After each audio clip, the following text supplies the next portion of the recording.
교실의 신바람입니다. 자, 오늘 배울 교재 비상 교과서 3학년 2학기 제 3단원의 세 번째 소단은 표구된 휴지 현대 소설입니다. 단편 소설이고요. 우리 교재 120쪽인데요. 오늘도 열심히 공부해 주시길 부탁드리면서 오늘 수업은 미이라가 된 우리 배수원 학생을 위해서 수업을 하도록 하겠습니다. 교재 펴시고요. 가문단부터 시작하도록 하겠습니다. 자, 왼손에는 형광펜, 오른손에는 삼색 볼펜 준비하시고 바로 수업을 들어가도록 하겠습니다. 제목이 표구된 휴지다라고 이야기했습니다. 이 표구라는 것은 그림이나 글씨를요 액자에 넣는 것을 말합니다. 소중하지 않은 것을 표구하지 않겠죠. 그런데 휴지를 표구했다라고 했습니다. 자, 그러면 이 휴지를 표구한다라는 말이 좀 이상한데요. 왜 휴지를 표구했을까? 휴지가 뭔가 중요한 내용을 담고 있거나 소중하거나 그렇기 때문에 표구를 했겠죠. 근데 왜 휴지라고 표현했는가 한번 보도록 합시다. 자, 가문단부터 가보죠. 이거 읽기가 힘드네요. 표준어에 맞지가 않네요. 네 무슨 주변에 고기 묶었나, 콩나물 묵어라, 참기름이나 많이 쳐서 묵으라. 자, 이게 지금 방언이죠? 근데 이 뜻이 뭐냐면 네 무슨 주변에, 네가 사정이 좋지가 않으니 네가 어떻게 고기를 먹겠냐, 콩나물을 먹어라, 참기름이나 많이 쳐서 먹어라. 그러니까 참기름이라도 많이 쳐서 먹어라. 고기 먹기 힘드니까 그렇게 이야기하고 있는 겁니다. 자, 누렇게 뜬 창호지에다 먹으로 쓴 편지의 1절이다. 언제부턴가 나는 피곤할 때면 화실 한쪽 벽에 걸린 조그만 액자의 편지를 읽는 버릇이 생겼다. 자, 그러니까 지금 위에 있는 이 내용은요, 이 내용은 한쪽 벽에 걸린 조그만 액자의 편지입니다. 이 내용이요. 무슨 말인지 알겠죠? 근데 이런 내용이 별로 중요한 내용이 아닌데 이런 걸 왜 액자에 넣었을까? 왜 표구했을까? 그건 매우 서투른 글씨의 편지다. 앞부분과 끝부분은 없고 중간에 일부분만인 그 편지는 누가 누구에게 보낸 것인지도 알 수 없다. 다만 그 내용으로 미루어 시골에 있는 늙은 아버지, 어쩌면 할아버지일지도 모른다. 아버지가 서울에 돈 벌러 올라온 아들에게 쓴 편지라는 것이 대충 짐작될 따름이다. 사실은 그 편지가 노인이 쓴 것으로 생각되는 까닭은 그 내용도 내용이려니와 그보다도 더 그 편지에 종이나 글씨에 있는지 모른다. 아마 오늘 가을에 문을 바르고 반장쯤 남았던, 이거는 이제 이 서술자의 추측이에요. 이 추측, 요거는 한번 기억으로 묶어볼까요? 반장쯤 남았던 창호지를 용케 생각해내서 벽장 속을 뒤져 먼지를 떨고 손바닥으로 몇 번이나 쓸어 펴서 적당히 두루마리 모양이 나게 오린 것이리라. 자, 요것은 서술자의 추측이다.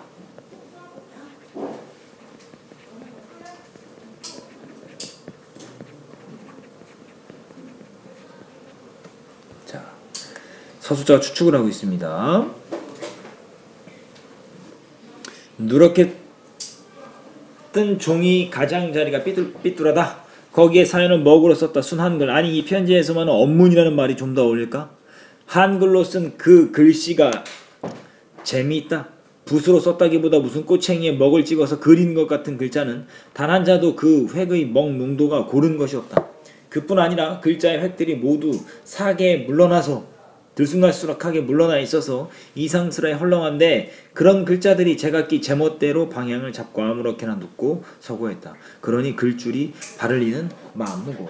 자, 그러니까 지금 화실에 걸려있는 편지를 딱 보여주고 내용을 딱 보여준 다음에 그 편지에 대해서 뭐해서 설명했어요. 그죠? 이 제목과 의미가 지금 상통하고 있는 게 네 주변에 무슨 고기 묻겠나? 지금 이 소리입니다. 알았죠? 그것과 어울린다라는 거예요. 그것과 지금 설명을 하고 있다라는 거죠. 다음 페이지 가보죠. 121쪽입니다. 자, 또 다른 내용이네요. 네 떠나고 며칠 되지 않아서 송아지 났다. 송아지가 굵은 글씨로 표시되어 있죠? 그 녀석 눈도 큰 게 잘 자란다. 애비보다 제 애미를 더 닮았다고 덜 한다. 자, 이 대문에서는 송아지 석자가 딴 글씨보다 좀 크고 먹 색깔도 진하다. 왜 먹 색깔도 진하냐? 강조하기 위해서 그런 거야.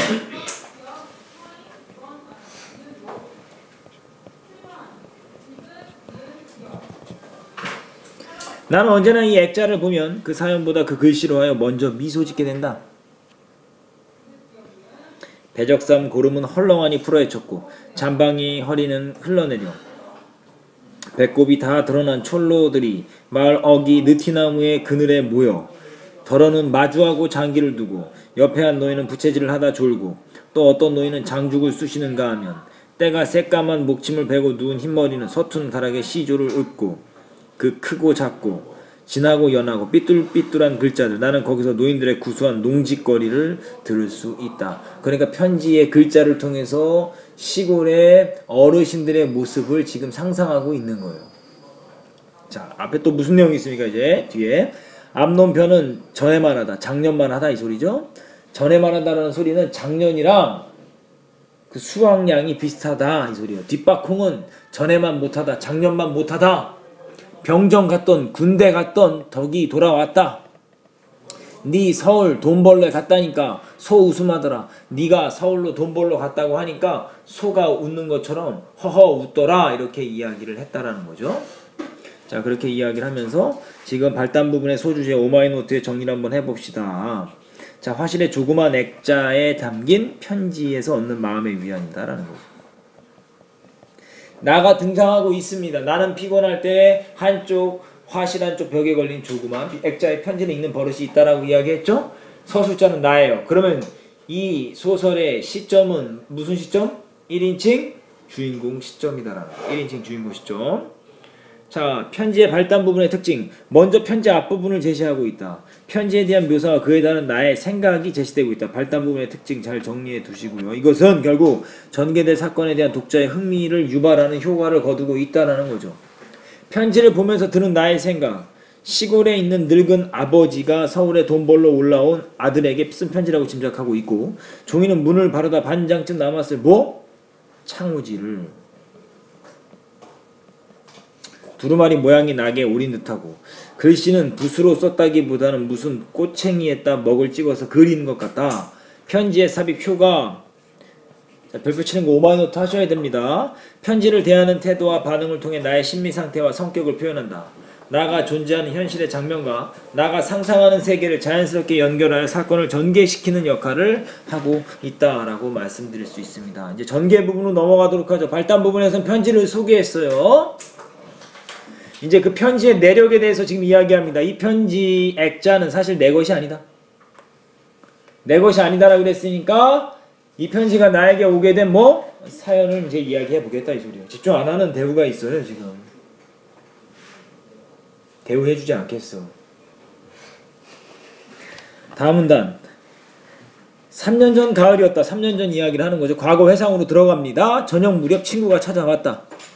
어느 은행 지점장인가 지점장 대리인가 하는 그 친구는 퇴근길에 잠깐 들렀다는 것이다. 부탁이 있는데. 부탁? 설마 은행가가 가난한 화가더러 돈 꾸란 건 아닐 깨고 라 그랬으니까, 가난한 화가라 그랬으니까 나는 직업이 뭐다? 화가예요. 화가. 나의 직업은 화가다라는 거예요. 나의 직업이 화가다라는 것을 알 수 있습니다. 122쪽으로 넘어가시죠.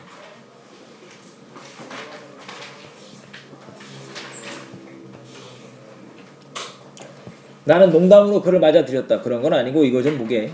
그는 신문지로 돌돌 만 것을 불쑥 내밀었다. 뭔데? 그림인가? 글쎄 펴보게. 그림이라면 그림이고 글이라면 글인데 그게 국보급이야. 국보급이다라고 이야기했으니까 지금 가치가 있다 없다? 가치가 있다라는 거야. 가치가 있다라고 지금 이야기하고 있습니다. 친구는 장난기 어린 눈으로 안경 속에서 웃고 있었다. 나는 조심조심 신문지를 폈다. 그건 아무렇게나 구겨서 던진 휴지를 다시 편 것이었다. 뭔가 이건? 한번 읽어보게나. 친구는 눈으로 내가 들고 있는 편지를 가리켰다. 나는 그 구겨졌던 종이 위에 먹으로 쓴 글자를 한자 한자 읽으면 속으로 철자법을 교정해야 했다. 왜요? 아까 읽어봤지만 맞춤법이 어때서? 많이 틀렸기 때문에 그렇다는 거죠.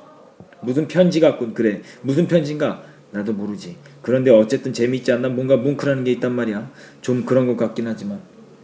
바가지에 담아 내놓은 옥수수 냄새 같은 그런 거 있잖아. 자, 바가지에 담아내는 옥수수 냄새. 이건 뭐를 의미하고요? 뭔가 수수하고 소박한 분위기라는 거죠.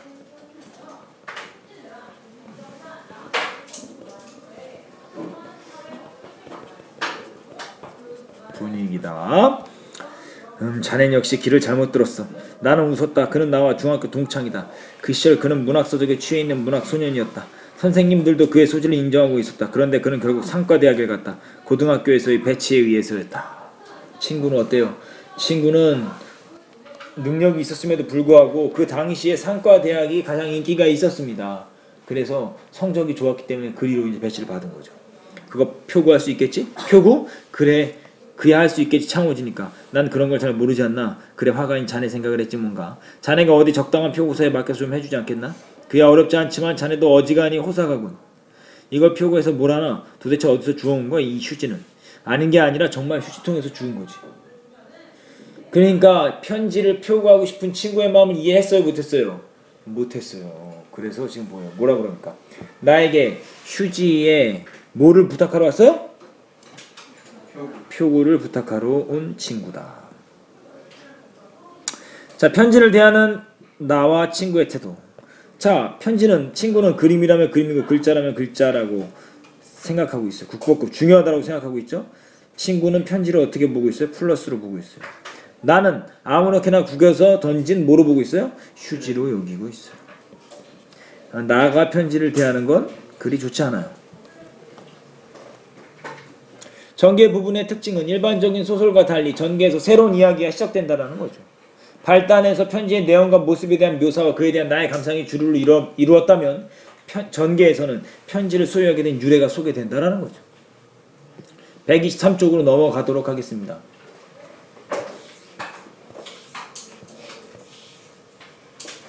우리 배수원 학생 잘 따라오고 있나요? 예, 대답 소리가 안 들려서 한번 물어봤습니다. 자, 계속 가도록 하죠. 그 친구 은행 창구에 저녁 되면 날마다 빼지 않고 들르는 지게꾼이 있단다. 지게꾼이라 그랬죠. 지금 지게 메고 다니는 사람이 있어요, 없어요? 없죠. 지금 지게 메고 다니면 뭐라 그래요? 신고 들어갑니다. 그죠? 잡혀가는 거예요. 이 네모칸 치는 것은 뭐냐? 사회 문화적 상황을 나타내는, 시대적 배경을 나타내는 소재입니다.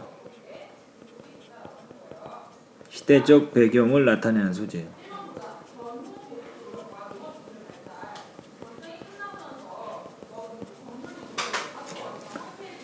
자, 이제 이야기가 시작되고 있는 겁니다. 요 기억 니은으로 묶어보시죠. 기억 니은으로 묶은 부분, 편지의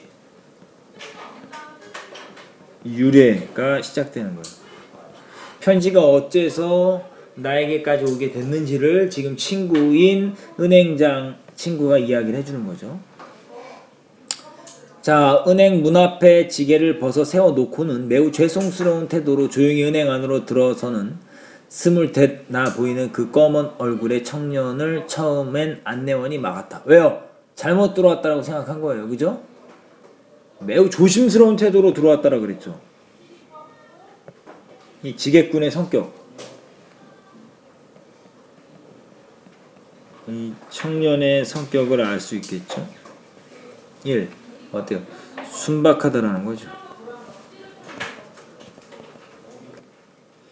뭐지요? 저 여긴 은행이요, 은행. 그러니까 저 돈을 청년은 어리둥절해서 말도 제대로 하지 못했다. 글쎄 은행이라니까. 그런데 그 조금도 할 수 있습니까? 조금이라니 뭘 말이요? 저금을 조금도 할 수 있습니까? 저금요? 은행 안에 모든 시선들이 지게꾼에게로 쏠렸다. 그러니까 사람들은 이 지게꾼이 잘못 들어온 줄 안 거예요. 청년은 점점 더 당황했다. 얼굴이 붉어져서 돌아서 나가려는 그를 불러세운 것은 예금 창구의 여직원이었다. 자, 붉어져서 돌아 나가려다 그랬다. 청년의 성격 2번. 어때요? 부끄러움이 많죠.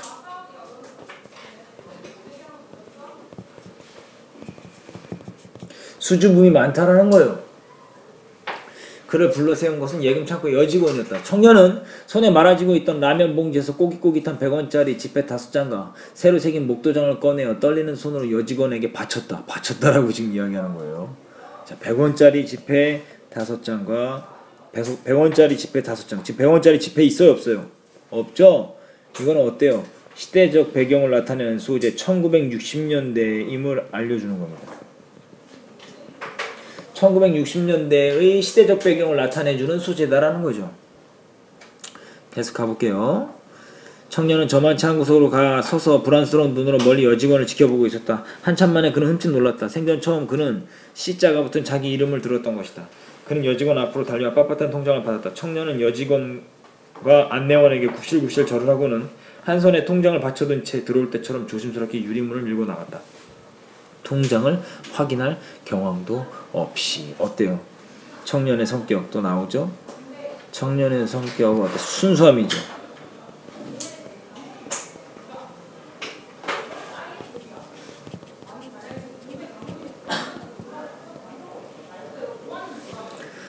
다음 날부터 그 청년은 매일 저녁 무렵이면 꼭꼭 들렀다. 하루에 200원 혹은 300원 또 어떤 날은 500원. 그의 통장에는 입금만 있고 출금란은 비어 있었다.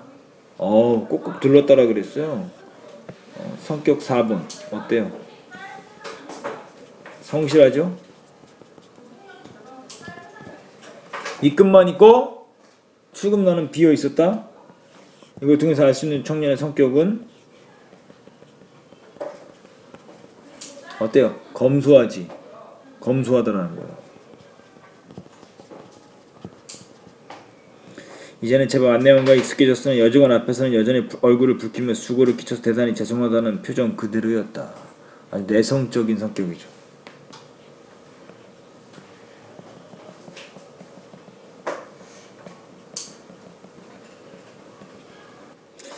자, 위기 절정 부분의 소주제는 친구에게 듣게 된 지게꾼 청년 이야기를 듣고 있는 거죠. 당시 사회 문화적 상황 이거 정리해 둬야 되겠죠. 음악의 노트로 농어촌 젊은이들이 도시로 몰려들었고 도시 노동자들의 성장은 저축장려로 연결됐다. 청년의 처지 및 성격, 은행을 이용한 적이 없고 다른 사람의 좋은데 흠칫 놀란다.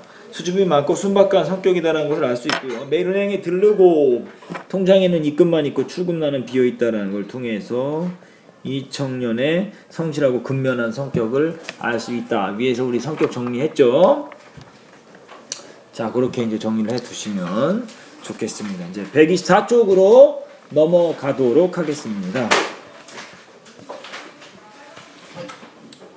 자, 그러던 어떤 날이었다. 그날은 여느 날보다 조금 일찍 청년이 은행을 들렀다. 오늘은 일찍 오셨네. 얼마 넣으시게요? 여직원이 미소를 불었다. 예, 기계 오늘은 좀. 청년은 무언가 종이 뭉텅이를 들고 머뭇거렸다. 왜요? 이거 정말 죄송합니다. 이거 얼마 되지도 않은 동전으로 그동안 저금해 넣었던 거 오늘 깨웠죠. 길에 여기에 이렇게. 청년이 종이에 싼 것은 내밀었다. 아이 많이 모으셨네요. 죄송합니다 정말이고. 청년은 뒤통수를 굴적거리며 언제나 그가 서서 기다리는 구석으로 갔다. 이게 바로 그 지게꾼 청년이 동전을 싸가지고 온 종이지. 그 친구는 내 손에 편지를 가리켰다. 그러니까 다시 말하면 그 친구가, 나의 친구가 들고 온 그 휴지 같은 편지는 결국 이 청년이 돈을 싸갖고 온 종이었다라는 거죠. 그죠? 다시 현재로 돌아온 거죠? 이야기를 나누는 현재로 돌아온 거죠.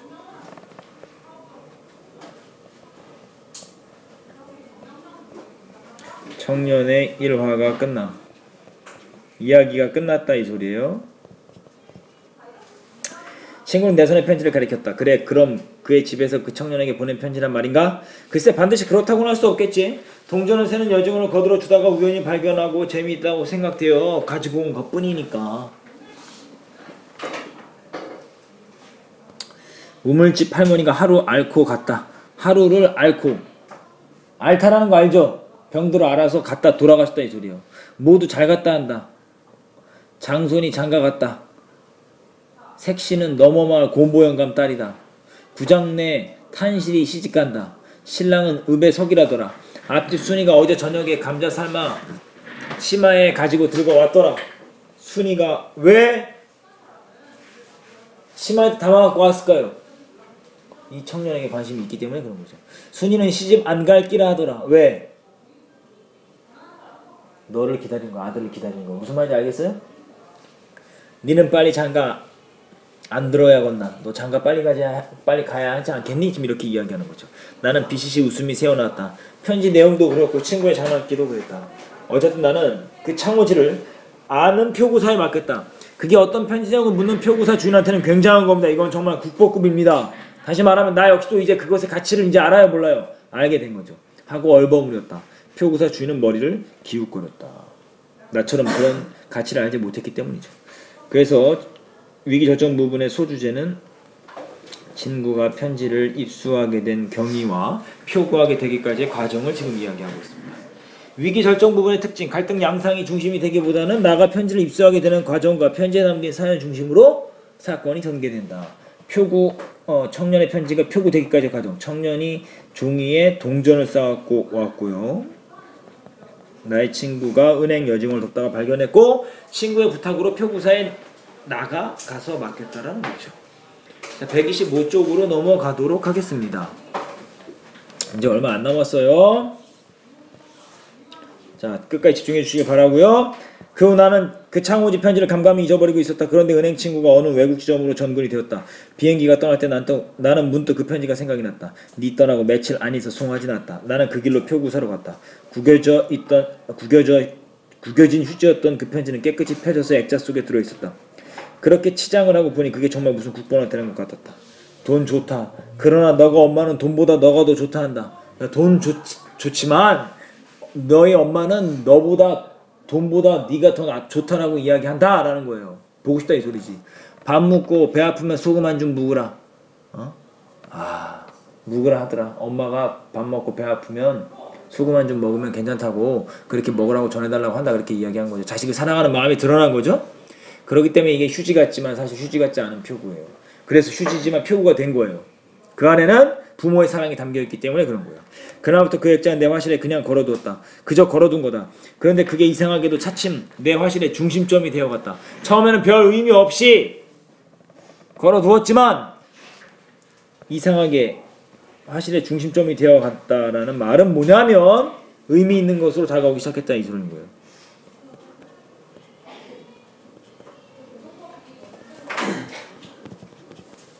의미 있는 것이 점점 돼간 거예요.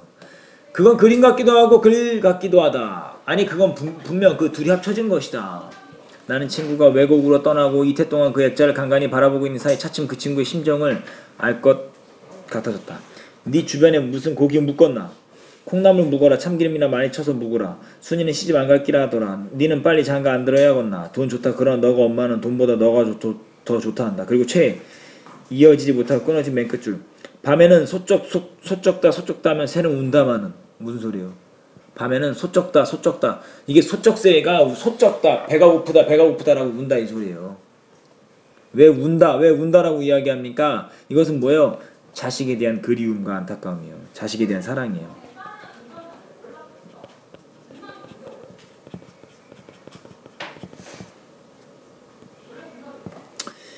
자, 결말 부분의 소주제 화실에 걸어둔 편지에 담긴 부모님의 따뜻한 사랑. 요것 때문에 이것이 휴지임에도 불구하고 표구가 될 수 있었던 겁니다.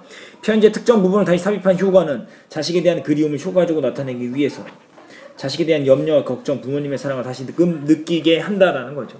서술자가 강조하고 있는 부분으로 작품의 주제의식과 연결된다라는 거죠. 편지에 대한 나의 인식 변화. 친구가 외국으로 전근 가자 문득 그 편지가 생각이 났다. 깨끗이 펴서 표구하고 보니 무슨 국보나 되는 것처럼 느껴졌어요. 그리고 화실에 두고 계속해서 보니까 친구의 심정을 점점 이해하게 됐다라는 거죠.